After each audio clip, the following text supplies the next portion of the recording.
Pues siempre es tremendamente gratificante estar aquí junto a vosotros mediante las cámaras de Distrito Televisión para tocar otro tema interesante. Y bueno, cuando tocamos temas interesantes, pues por supuesto contamos con muchas personas, pero una de las personas que además, como siempre digo, forma parte del programa es nuestro amigo, el escritor e historiador Jesús Benítez. Y como ha ocurrido esto del apagón, pues hemos pensado en tocar el tema, como siempre, fuera del ámbito de la política, pero sí en el ámbito histórico, ¿no? Y bueno, pues vamos a hablar de cómo el apagón ha sido usado como arma de guerra en más de una ocasión. Posteriormente vamos a hablar de ortodoncia y también, pues siempre, el doctor Carlos Peracho, que también forma parte del programa cuando tocamos estos temas. La ortodoncia, repito, con el doctor Carlos Peracho de Arapiles Dental. Todo ello en un momento aquí, en vuestro espacio, en vuestra sección, bueno, en vuestra sección no, en vuestro programa, Se Buscan Locos, eso sí, por la cordura.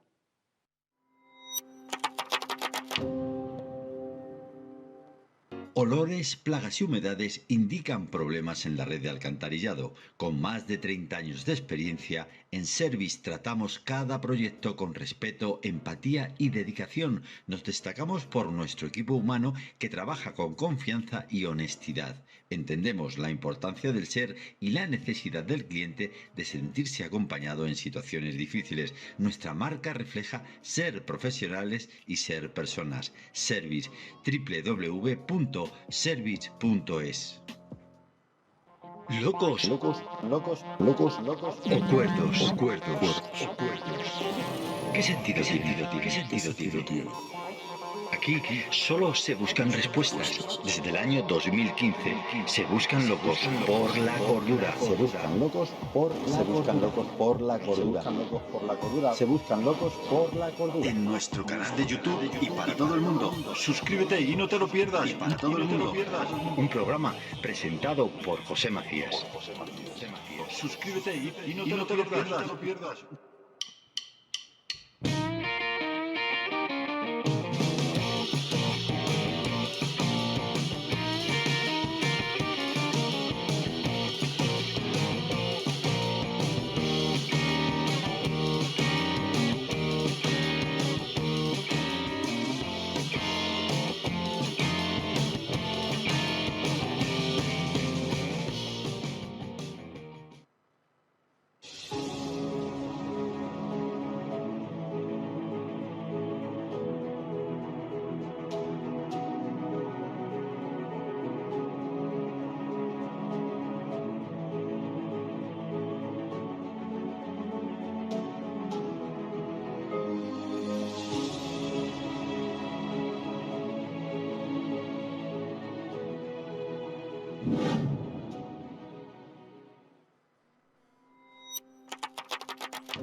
Bueno, pues comentábamos que nos ha dado por hablar sobre el apagón, repito, desde el ámbito histórico, cómo esos apagones, cómo ha habido apagones que pues se han utilizado como armas de guerra. Y comentaba que, por supuesto, nos acompaña para estos temas. Cuando tocamos el tema de la historia, nos gusta hablar con Jesús Benítez. Jesús, bienvenido una vez más. Muchas gracias, encantado de estar aquí. Siempre es un placer tenerte aquí en el programa. Igualmente. Y contar con tu ayuda en tantas y tantas ocasiones, ¿no? Bueno, nos ha dado por hablar de esto, del apagón como arma de guerra, ¿no? Cómo se ha utilizado como arma de guerra, pues debido sobre todo a lo que ha ocurrido, ¿no? A lo que ha ocurrido ahora con este tema del apagón histórico, por cierto. Pero como siempre decimos, no desde el ámbito de la política, porque en este programa, lo dejo una vez más claro, no nos gusta tocar temas políticos. Sí nos gusta respetar, por supuesto, pero aquí no formamos parte de ningún tema de la política, ¿por qué no? Punto, no me voy a liar, que si no me lío. Bueno, Jesús, vamos a empezar, vamos a charlar sobre este asunto. En primer lugar, ¿qué es un apagón como arma de guerra? Vamos a empezar con esto. Bueno, lo primero que tengo que señalar es que un apagón eléctrico no es algo que podamos utilizar bajo un punto de vista histórico, digamos que no ha habido muchos casos en los que se haya podido utilizar como un supuesto de guerra, ¿no? Sin embargo, sí es cierto... Como arma. Sí, sí, como arma de guerra. Es la guerra híbrida de la que hablaremos, pero no hay una gran experiencia al respecto bajo un punto de vista histórico, ¿no? Pero sí es cierto que hay algunos casos y es cierto también que cuando se habla de un apagón eléctrico, de las características del que estamos hablando, no es algo tan aislado, sino que se han producido muchos a lo largo de la historia. Lo primero que hay que decir es que tenemos que partir del momento en el que las ciudades tienen por primera vez electricidad. Es decir, hasta que una ciudad no tiene electricidad o un determinado territorio no tiene electricidad, no puede haber apagones. Claro. Entonces, el primer caso lo podemos referenciar es del año 1881, que es la ciudad de Godalming, en Inglaterra, que es la primera ciudad que tuvo suministro eléctrico. Un buen dato un buen dato. Es la primera ciudad. Pero haciendo una selección, porque, insisto, son muchos los apagones que se han producido en el transcurso de la historia, voy a citar solamente algunos que son significados. Por ejemplo, el apagón que se produjo en 1977 en Nueva York.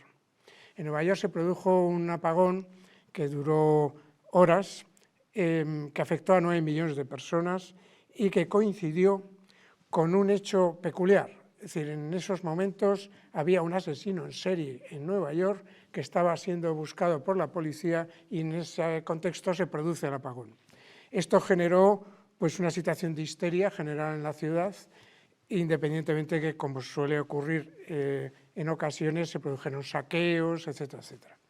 Entonces, en este caso, la ciudad de Nueva York quedó a ciegas durante la noche, durante varias horas. Y con un asesino dando vueltas. Y con un asesino por ahí moviéndose. Pululando. Pero hay casos que tienen especial relevancia. Por ejemplo, cuando hablamos de India. En India, ya en el año 2001, se produjo un apagón que afectó nada menos que a 230 millones de personas. ¿En qué año, perdona? En el año 2001. 2001, es cuando se produjo. ya. Pero en el año 2012 se produjo otro apagón, que es el apagón que ha afectado a mayor número de población, que afectó a 620 millones de personas. 620 millones de personas. Que estuvieron sin energía eléctrica, y esto se produjo en un periodo de mucho calor, se produjo un retraso de los monzones, se utilizó mucha energía para impulsar el riego agrícola. Pero perdona, Jesús, ¿dónde fue el de los 600 y pico millones? En India. Fue especialmente en la zona de Nueva Delhi, en India. Afectó a 620 millones, al 9% de la población mundial de ese momento. Una pasada, ¿eh? Es decir, una cosa tremenda, impresionante. Tremenda. Luego tenemos, ¿qué apagones han durado más? Pues tenemos un caso que es quizás el de mayor duración, que es el apagón que se produjo en Puerto Rico entre septiembre del 2017 y agosto de 2018. Afectó al 80% de la energía eléctrica, que se recuperó en parte durante un tiempo, pero se mantuvo ese apagón durante todo este larguísimo periodo. Y eso ocurrió con motivo de la coincidencia de varios hechos naturales, que fue el huracán Irma, que coincidió con un ciclón tropical de nivel 5 y a su vez coincidió con otro ciclón, el ciclón María, de categoría 4. Y ahí se juntó todo. Ahí se juntó todo y Puerto Rico estuvo sin energía eléctrica durante un año. Un año entero, ¿no? Un año. Madre mía. Luego podemos citar otros muchos, pero voy a citar por su orden apagones que han afectado a poblaciones diferentes, pero que han tenido una significación en lo que se refiere a su duración. Hay un caso, el caso que se produjo en el año 2019 en Venezuela, que el apagón duró nada menos que 297 días, afectó a 30 millones de personas. Este apagón, Venezuela ha defendido en varias ocasiones, cuando hablemos de la guerra híbrida, como un supuesto híbrido, pero no está del todo aclarado porque la infraestructura eléctrica en Venezuela tiene pues, una situación bastante complicada.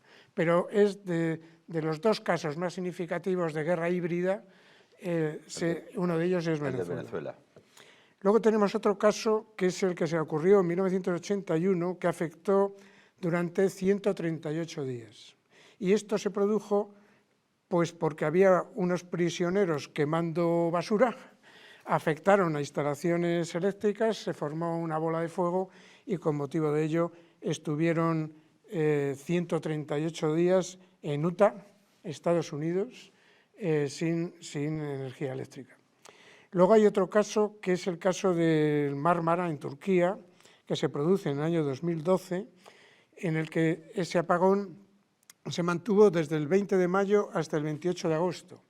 Es decir, 100 días estuvieron sin energía eléctrica 30 millones de personas. Cuando estás hablando de estos apagones, claro, el pensar en el tiempo que hemos estado aquí, pues parece, imagínate. Claro, por eso, porque si estoy citando...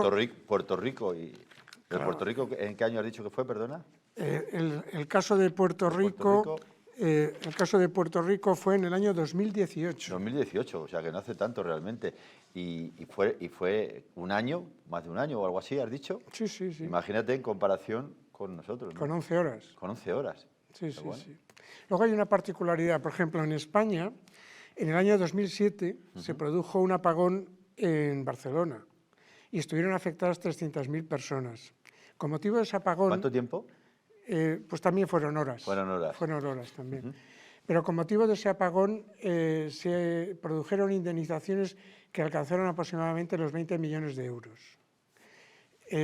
Yo cito este caso porque el caso reciente del apagón del 28 de abril de este año ha afectado a 58.930.000 personas durante 11 horas.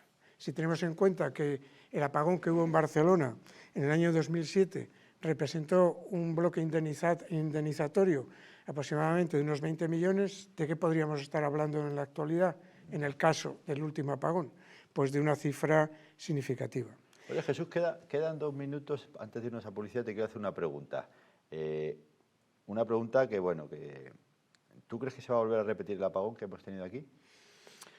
Todavía no sabemos el origen, por lo tanto es bastante complejo. Curiosamente, o sea, tu opinión. Hombre, yo creo que hemos creado una sociedad del silicio.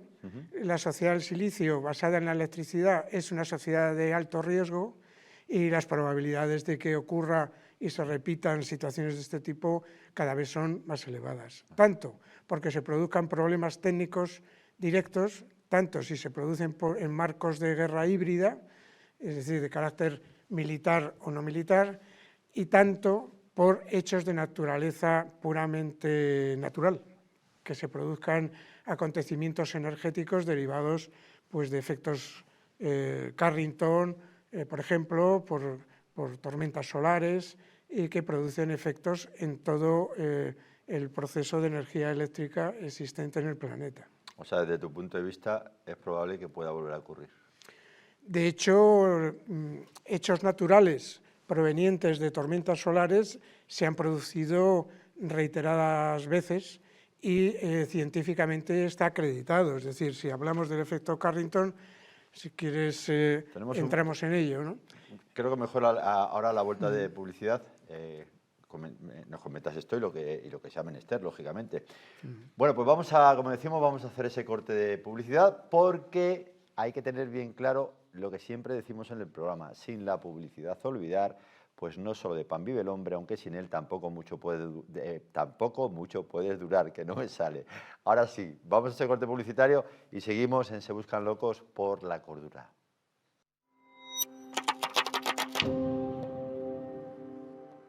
Olores, plagas y humedades indican problemas en la red de alcantarillado. Con más de 30 años de experiencia, en Service tratamos cada proyecto con respeto, empatía y dedicación. Nos destacamos por nuestro equipo humano que trabaja con confianza y honestidad. Entendemos la importancia del ser y la necesidad del cliente de sentirse acompañado en situaciones difíciles. Nuestra marca refleja ser profesionales y ser personas. Service, www.service.com. www.service.es.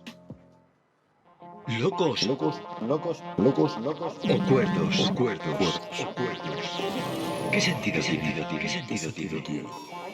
Aquí solo se buscan respuestas. Desde el año 2015 se buscan locos por la cordura. Se buscan locos por la cordura. Se buscan locos por la cordura. En nuestro canal de YouTube y para todo el mundo. Suscríbete y no te lo pierdas. Para todo el mundo. Un programa presentado por José Macías. Suscríbete y no te lo pierdas.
Continuamos con el programa y con nuestro amigo Jesús Benítez. Jesús, estábamos hablando, bueno, nos ibas a comentar algo sobre el efecto Carrington y bueno, pues venga, adelante. Bueno, el efecto Carrington se denomina así porque un tal Richard Carrington, un astrónomo inglés aficionado, estuvo estudiando las tormentas solares. La primera tormenta solar que ha afectado en realidad a la vida tecnológica actual se produjo en 1859. En 1859 digo que se produjo porque afectó a toda la red de telégrafos, que era realmente el primer elemento tecnológico avanzado que existía en aquel momento. Pero tormentas de este tipo se han venido produciendo históricamente y los científicos han investigado sobre ello y especialmente a través de los anillos de las cortezas de los árboles para determinar en qué momento se han producido tormentas de este tipo. Y ya se produjeron en los años 774 y 775, en el periodo de Carlomagno, y en ese periodo esta tormenta solar fue una tormenta 10 veces superior a la tormenta que afectó a los telégrafos en el año 1859. Y se ha venido repitiendo. En el año 1989, por citar fechas más cercanas, se produjo una tormenta solar que dejó sin luz la ciudad de Quebec. En el año 1998 se produjo una tormenta solar que afectó a un satélite y con motivo de esa afección al satélite dejó miles de cajeros automáticos sin funcionamiento. Y recientemente... Ahí entrarían en pánico la gente, sí. Sin sus cajeros. Recientemente, en el año 2012, tuvimos mucha suerte porque se produjo una tormenta solar que dio precisamente en un punto de la órbita del planeta en el que habíamos estado la Tierra 7 días antes. Si nos hubiera dado ese efecto solar a la Tierra de modo directo, el efecto habría sido totalmente nefasto. Luego podemos hablar del efecto Miyake. El efecto Miyake es lo mismo realmente que el efecto Carrington, pero con la diferencia de que el efecto Miyake es muy superior. Es decir, las tormentas solares del llamado efecto Miyake son de una intensidad muy superior. Y todas estas tormentas afectan al funcionamiento energético eléctrico del planeta. El efecto Miyake se ha producido en la Tierra en el año 7176 a.C., 5410 a.C., 5259 a.C., 660 a.C., luego en el 774, que ya lo he citado, y en el 993 después de Cristo. Se ve una frecuencia. ¿Quién ha medido o cómo se mide el hecho, lo que acabas de comentar, 7000 y pico años antes de Cristo? ¿Cómo se ha medido eso? Lo han medido científicos que han hecho análisis sobre el terreno, especialmente en el ámbito vegetal, y han comprobado que efectivamente ha habido tormentas solares, lo que ocurre que evidentemente en el año, por decir un cercano, 993 a.C. o después de Cristo, perdón, no había ningún elemento tecnológico que nos afectara. Por eso he dicho al principio, cuando hablaba del efecto Carrington, que el primero en el que tecnológicamente se percibe es en 1859, que se percibe con el telégrafo. En la actualidad, si se produce un efecto Carrington o un efecto Miyake, los efectos podrían ser muy significativos. Claro, lógico. Bueno, ¿estamos preparados para una guerra sin bombas ni electricidad? ¿O cómo lo ves tú eso? Bueno, todo lo relativo a la utilización de la energía bajo un punto de vista bélico se viene denominando, tiene una denominación específica que es introducir este tipo de circunstancias, acontecimientos en las llamadas guerras híbridas. Pero las guerras híbridas realmente no entran en ese contexto bélico en el que siempre pensamos que consisten en tomar territorio, sino que tienen otras intenciones, otras previsiones. De hecho, se une la guerra híbrida con las llamadas quinta generación, sexta generación y séptima generación. La quinta generación lo que pretende quien lanza una acción de guerra híbrida, lo que pretende es afectar a las infraestructuras críticas, generar un caos social, provocar una desconfianza institucional y, por lo tanto, generar una repercusión económica. Esos son los marcos en los que se entraría en un supuesto en el que se afecte a la energía en un caso de guerra híbrida. Pero estamos hablando de la quinta generación. Si hablamos de la sexta generación, ya entraríamos en un proceso ya de mayor automatización. La guerra se produce dentro de la propia red, se atacan los sistemas autónomos, se utilizan incluso drones y los algoritmos, lógicamente. Lo que se pretende es controlar una determinada narrativa, cambiar la opinión totalmente de la población y, por lo tanto, modificar el sistema. Ese sería el sistema, la acción de la sexta generación de la guerra híbrida. Y luego la séptima, ya nos podemos quedar sorprendidos, de tal manera que una afección a la energía ya se convierte en algo más especulativo. Lo que se pretende es el control de los datos, que eso es fundamental, afectar a las emociones, utilizar la inteligencia artificial para que eso ocurra, e incluso la genética y la neurociencia. Y por conducto de la manipulación de los ataques cibernéticos orientados en estas direcciones, se pueden producir efectos realmente terribles. ¿Quién puede apagar una ciudad con solo un clic? ¿Quién puede hacerlo? Pues unos informáticos avezados. De hecho, ya ha habido algunos casos. Lo más cercano que tenemos es el caso ucraniano. En Ucrania, entre los años 2015 y 2016, se han producido ataques cibernéticos contra el sistema eléctrico.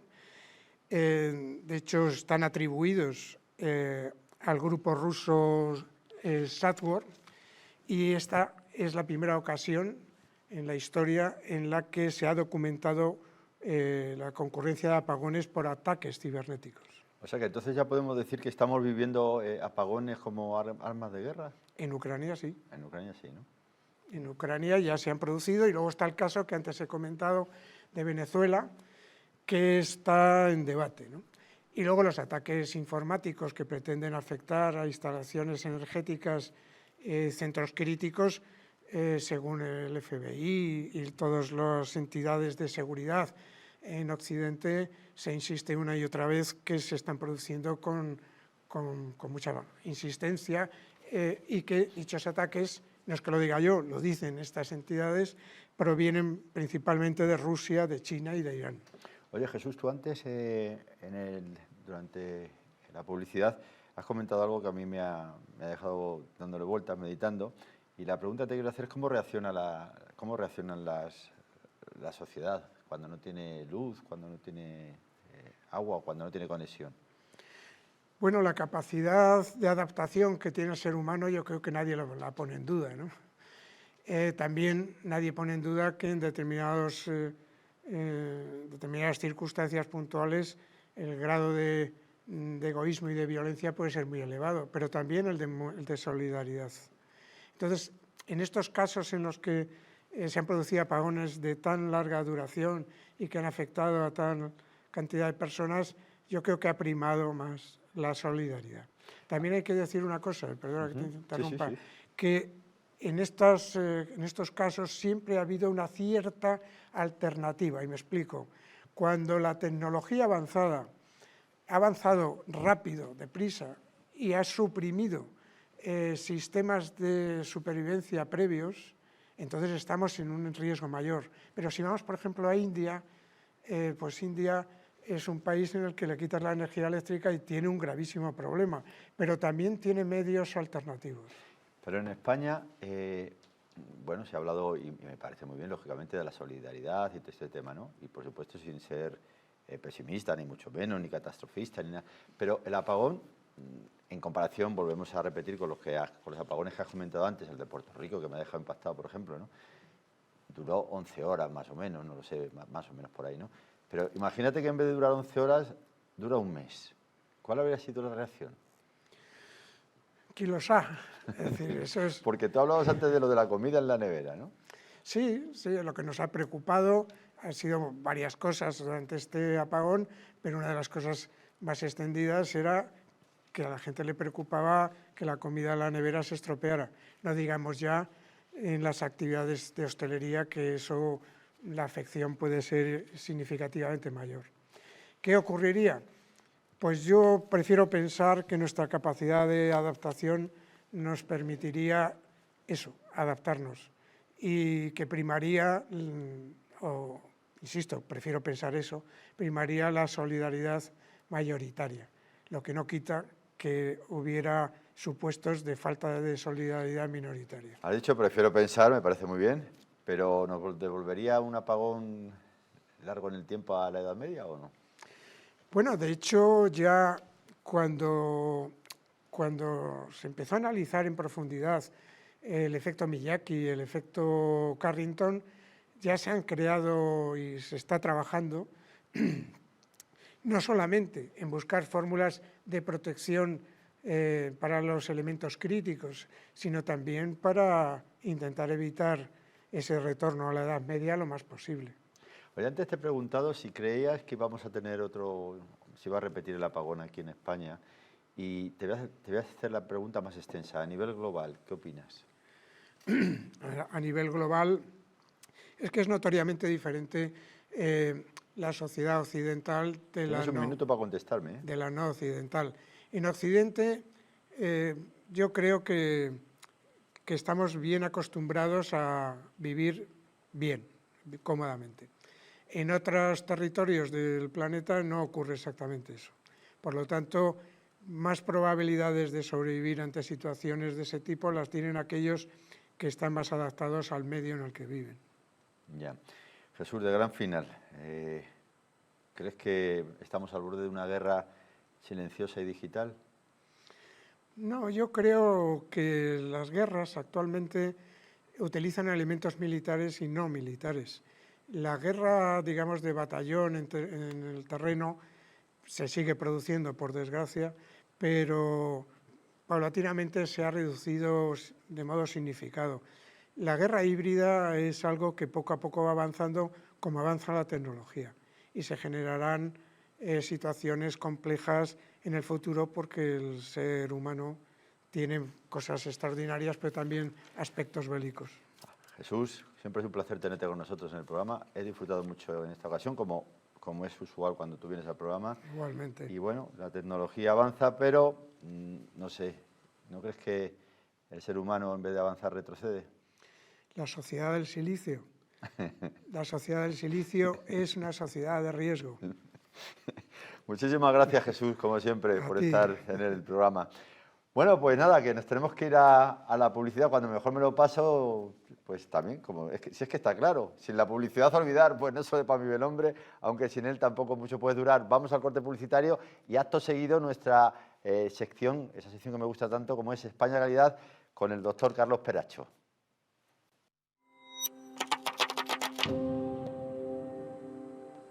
Olores, plagas y humedades indican problemas en la red de alcantarillado. Con más de 30 años de experiencia, en Service tratamos cada proyecto con respeto, empatía y dedicación. Nos destacamos por nuestro equipo humano que trabaja con confianza y honestidad. Entendemos la importancia del ser y la necesidad del cliente de sentirse acompañado en situaciones difíciles. Nuestra marca refleja ser profesionales y ser personas. Service, www.service.es. Locos, Locos, locos, locos, locos. o cuerdos. ¿Qué sentido tiene? Aquí solo se buscan respuestas. Desde el año 2015 se buscan locos por la cordura. Se buscan locos por la cordura. Se buscan locos por la cordura. En nuestro canal de YouTube y para todo el mundo. Suscríbete y no te lo pierdas. Un programa presentado por José Macías. Suscríbete y no te lo pierdas.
Bien, bien, pues nada, disfrutando del programa y disfrutando, por supuesto, de todos vosotros que sabemos que estáis ahí escuchando y, bueno, y viendo el programa Se Buscan Locos por la Cordura desde el año 2015, ya son años con el programa.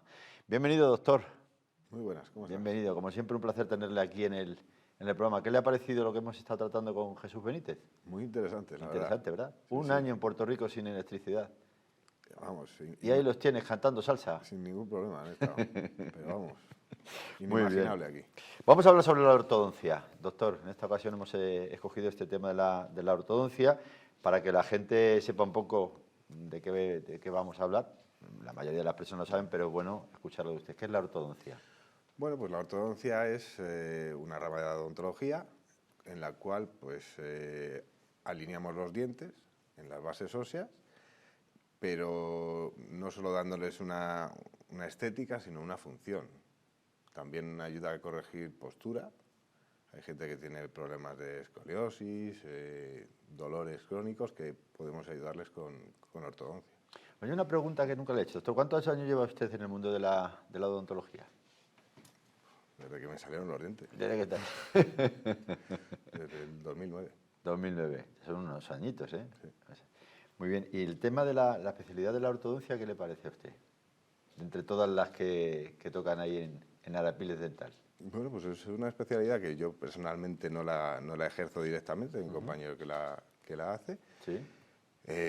Yo me formé, tanto en la carrera como fuera, para tener conocimientos globales y poder tanto diagnosticar como ayudar a los pacientes a enfocar sus posibles problemas. Y la verdad es que es muy bonita Bonito, porque la gente es la que más agradece. Y acaba de comentar que trasciende más allá de lo estético, Sí. el asunto. No solo es una cuestión de estética, ¿no? Sí, claramente. Muy bien. ¿Cuál es el caso más difícil que ha visto usted? Bueno, hay muchos casos que acaban en cirugía. ¿Algún caso que le haya impactado a usted? Sin dar nombres, lógicamente, ¿no? Un caso que, bueno, que dijo... Sí, pues últimamente han venido un par de casos a la consulta que ya no solo se podían solucionar con ortodoncia, alineando los dientes, sino que tenía que haber un enfoque multidisciplinario con cirujano maxilofacial para, bueno, pues, corregir los maxilares, mover los huesos, digamos. Ya. Me imagino que mucha gente que va a su clínica de rapidez dental para este tema de ortodoncias por el tema de la estética, ¿no? Principalmente. Me imagino mucho que mucha gente, pues lógicamente le gusta tener los dientes alineados. Sí, ¿no? es así. Lo que pasa es que, bueno, es lo que vemos en nuestra carta de presentación. La ortodoncia es muy importante para el paciente porque demanda estética, pero no solo es estética, es función. Al final, si los dientes no engranan correctamente, no se puede ejercer una buena función masticatoria, lo cual pues conlleva otra serie de problemas. Entonces hay que hacer ver a los pacientes que realmente no es solo estética, que va todo en un paquete unido y que es función y salud a largo plazo. Y además yo creo que como en otros campos, como en otros ámbitos, no solo es cuando ya te ha ocurrido, ¿no? Sino que también es bueno hacerse revisiones, por ejemplo, ¿no? Y la prevención. La prevención. ¿Y a qué edad es bueno comenzar a hacerse revisiones en este campo, en el campo para la ortodoncia? La ortodoncia, desde que los niños tienen 3, 4 años, se puede empezar a plantear, no hacer tratamientos, pero sí ver cómo son sus hábitos, que es muy importante la respiración. La respiración es algo fundamental, aunque parece que está fuera de nuestro campo. Es lo que nos da el crecimiento del maxilar superior por la posición de la lengua. La lengua siempre tiene que estar en el paladar. Si tenemos un peque que ha sufrido y sufre habitualmente constipado, suele estar con la boca abierta porque tiene la nariz atascada, al final lo que va desarrollando es un hábito de tener la boca siempre abierta, la lengua baja y no expande el paladar, lo cual a la larga pues, nos da otros problemas. ¿Se puede corregir todo en este campo o no? Muchísimo, sí. ¿Sí? La prevención es fundamental. La prevención es fundamental. Bueno, pues vamos a repetirlo frente a la cámara. La prevención, como está diciendo el doctor Carlos Peracho, es algo fundamental. La prevención es fundamental. Muy bien, comentamos que no solo es un problema de estética. ¿Y cuánto suele ser la duración media de los tratamientos? Me imagino que según el tratamiento, ¿no? Sí, si hacemos un tratamiento interceptivo a una edad temprana, puede constar de 2 fases, porque lo que hace la ortodoncia, o podemos considerar que divide la ortodoncia y la ortopedia, que se pueden modificar los huesos con el crecimiento de los peques. Entonces, al ser 2 fases, pues estamos hablando que podrían ser unos 3 años. Lo normal, lo habitual, de 18 a 24 meses, de año y medio a 2 años de tratamiento ya en un adulto que no tiene potencial de crecimiento. O sea, ¿es más el tratamiento en adultos que en niños o cómo? Sí, lo que pasa es que en niños se divide en dos fases. En 2 fases. Cuando está en crecimiento se pueden jugar con los maxilares, con el hueso de la mandíbula y el maxilar superior, a la hora de malearlo, de orientar su crecimiento o frenarlo.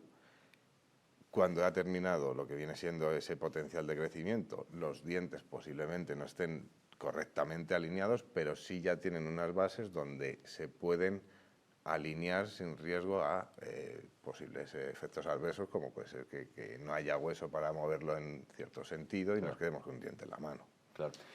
En la salud en general, ¿cómo afecta esto? Hablo de la salud en general.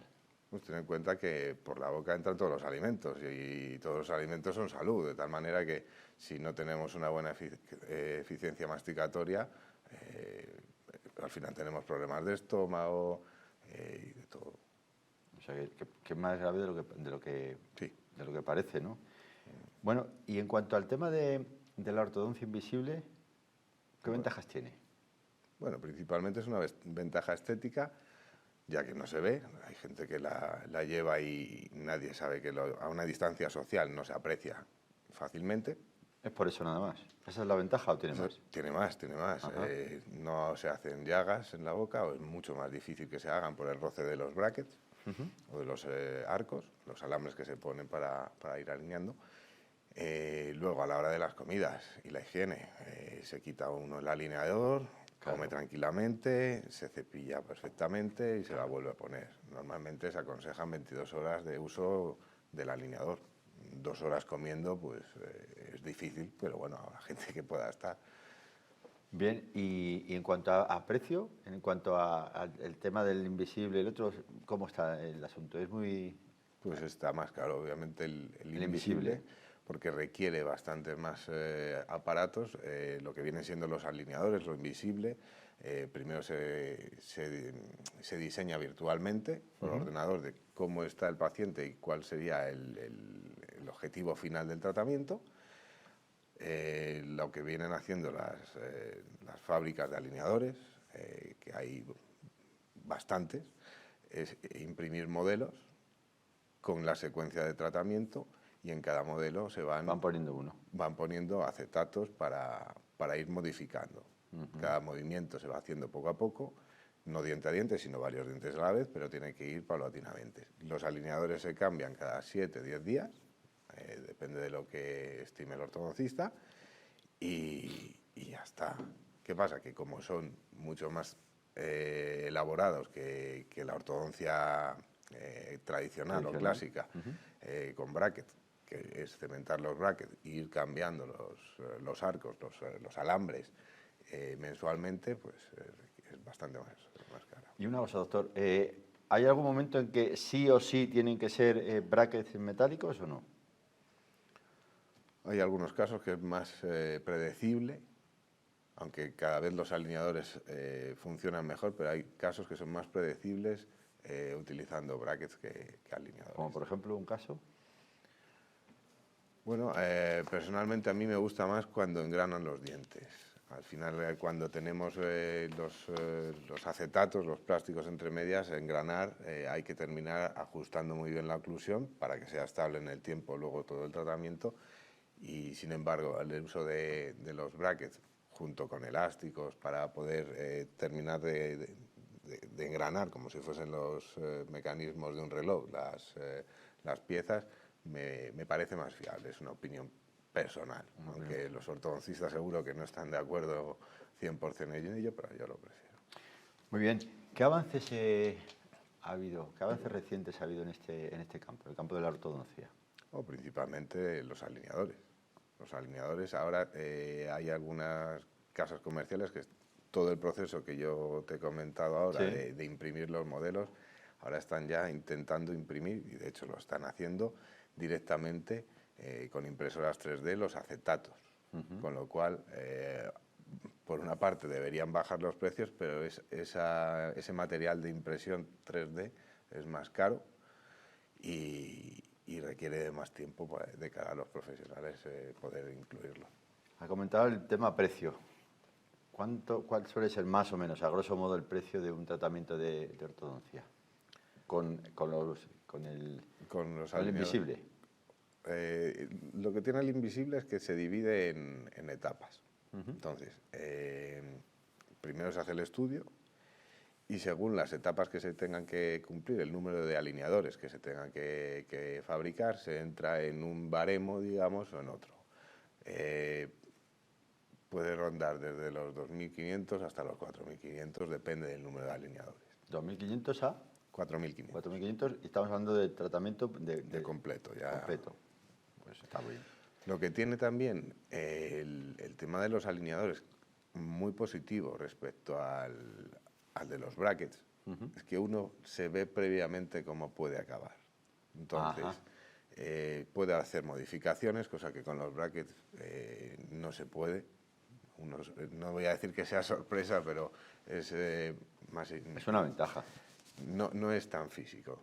Ya. Entonces, si uno no acaba con los alineadores como se ha previsto, se hace lo que llamamos un refinamiento. Se vuelve a tomar medidas y se vuelve a mandar más alineadores para terminar lo más cercano al tratamiento que se ha propuesto al paciente, que obviamente ha sido consensuado con el doctor. Vamos a dar un momento la página web de Arapiles Dental para que pongan nuestros compañeros aquí en el rótulo. ¿Cuál es la página? www.clinicadentalarapiles.es. www.clinicadentalarapiles.es. Bien, pues aquí está el rótulo para que, bueno, pues los que tengáis algún problema de ortodoncia o cualquier otro tipo de problema relacionado con el mundo de la odontología, pues ahí tenéis al doctor Carlos Peracho, que no es que yo hable de oído, ya lo he comentado en muchas ocasiones aquí, es que te quedas dormido, esto es literal, que a mí me ha pasado, te quedas dormido, que me dio una vergüenza, por cierto, tremenda, porque dice el doctor, que te estás quedando dormido. Digo, sí, pues es verdad. O sea, me estaba quedando dormido para que os deis cuenta de cómo trabajan en Arapiles Dental. Y quiero enviar un saludo, doctor, a todo el equipo. Desde aquí, un saludo a todo el equipo de Arapiles Dental, que me tratáis siempre muy requete bien, como hacéis con todo el mundo. Bueno, seguimos. Los riesgos de los tratamientos online. Bueno, es que tienen que estar verificados por un ortodoncista. Hay que hacer un estudio, no vale con hacerse unas fotos, decir yo quiero los dientes como determinado famoso y ya con esto me lo hacen. El problema está que hay muchas cadenas que están haciendo cada vez más solamente tratamientos de ortodoncia para alinear los dientes sin tener en cuenta la salud bucodental del paciente. Con lo cual nos encontramos que están en pleno tratamiento y vienen por dolor.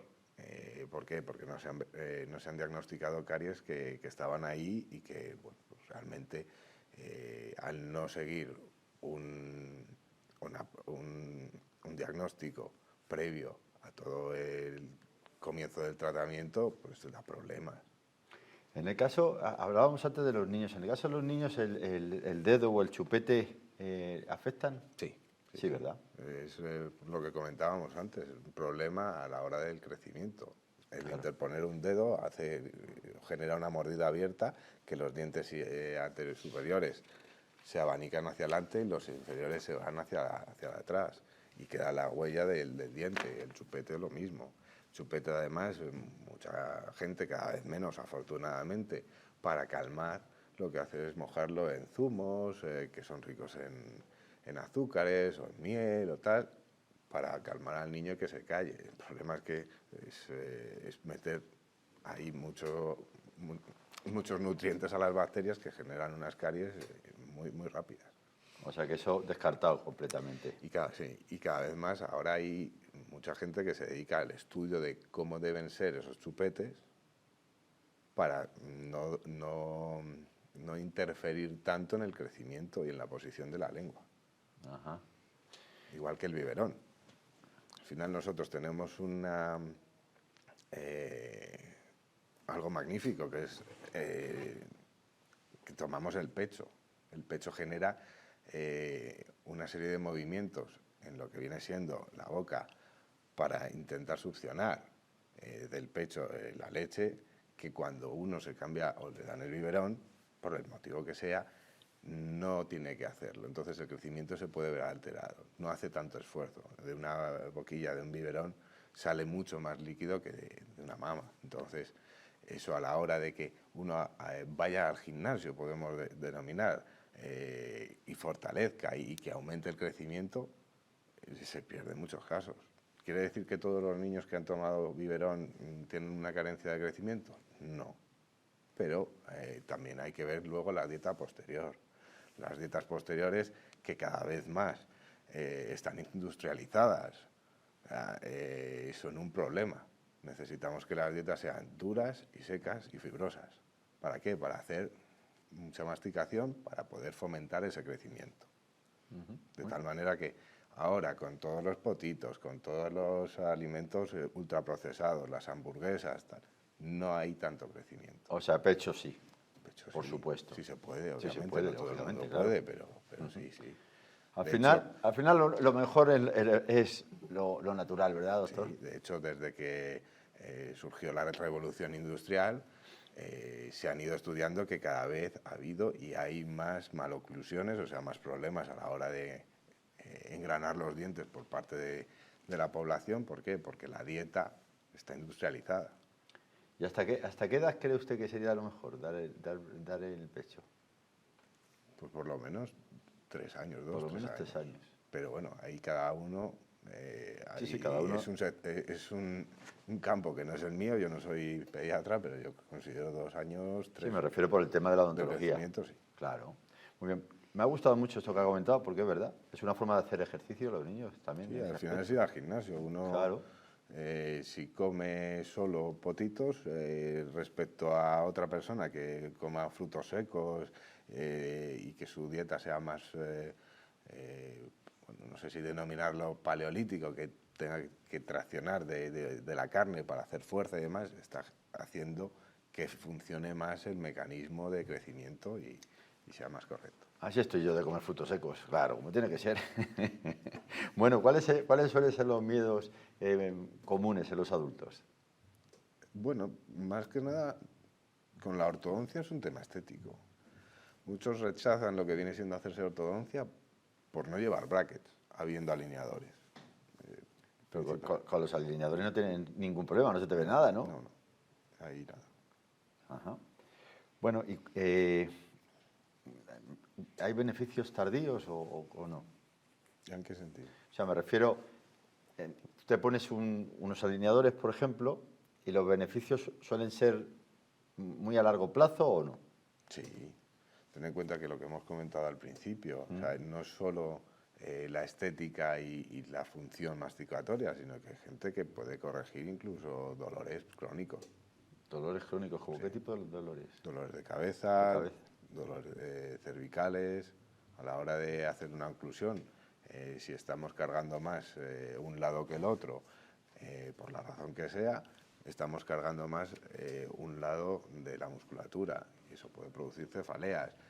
La posición de o la alineación de la espalda en la gente, cuando uno está cargando más un lado que el otro, se ve también afectado. Cuando uno está cargando un lado más que otro a la hora de comer. A la hora de comer y a la hora de que cuando engranan esas piezas, Sí. no engranen correctamente o tenga más fuerza un lado que el otro y es así.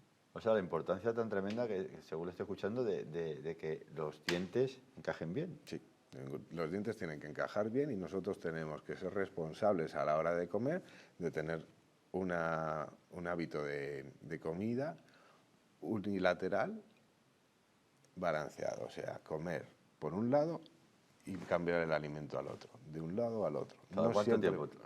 Constantemente. constantemente, de tal manera que si hacemos fuerza solo con un lado para triturar unas nueces, vamos a tener un lado del cuerpo más tonificado o un lado de la cara más tonificada. Si eso lo vamos haciendo bilateralmente, nos vamos quedando más, iba a decir redondo, más tonificados a ambos lados. Uno cuando va al gimnasio no puede levantar peso solo con un brazo, tiene que hacer los dos, porque si no al final acaba con un lado muy musculado y el otro muy débil. Claro, tiene toda la lógica del mundo y yo pues tengo una costumbre que no sé si seré yo solo, yo creo que no voy a ser yo solo, y es que mastico por un lado nada más. Pues hay que masticar por los dos. ¿Y por qué no me lo ha dicho antes, doctor? Porque no ha cuadrado. Por eso estoy peor de este brazo. Sí, lo estoy diciendo, lo estoy diciendo riéndome, pero ahora que lo estoy escuchando tiene mucha lógica. Y en deporte hay gente que tiene más lesiones por eso. Fíjate la cantidad de cosas que puede aprender uno con el doctor Carlos Peracho sobre el tema de la boca. Doctor, ha llegado el tiempo de que nos tenemos que despedir. Se pasa corto, ¿eh? Sí, y muy bien. Y sobre todo se pasa pronto cuando uno se lo pasa bien, que es lo que me ha ocurrido a mí ahora y me ocurre siempre. Muchísimas gracias y nada, nos volvemos a ver en otra ocasión, si Dios lo permite, aquí en el programa. Sí. Y ya sabéis, todos los que tengáis algún problema, Arapiles Dental. Aquí dejan nuestros compañeros una vez más la página web con el faldón y nos despedimos. Hasta la próxima, si Dios quiere, aquí en vuestro programa Se Buscan Locos, como siempre, por la cordura.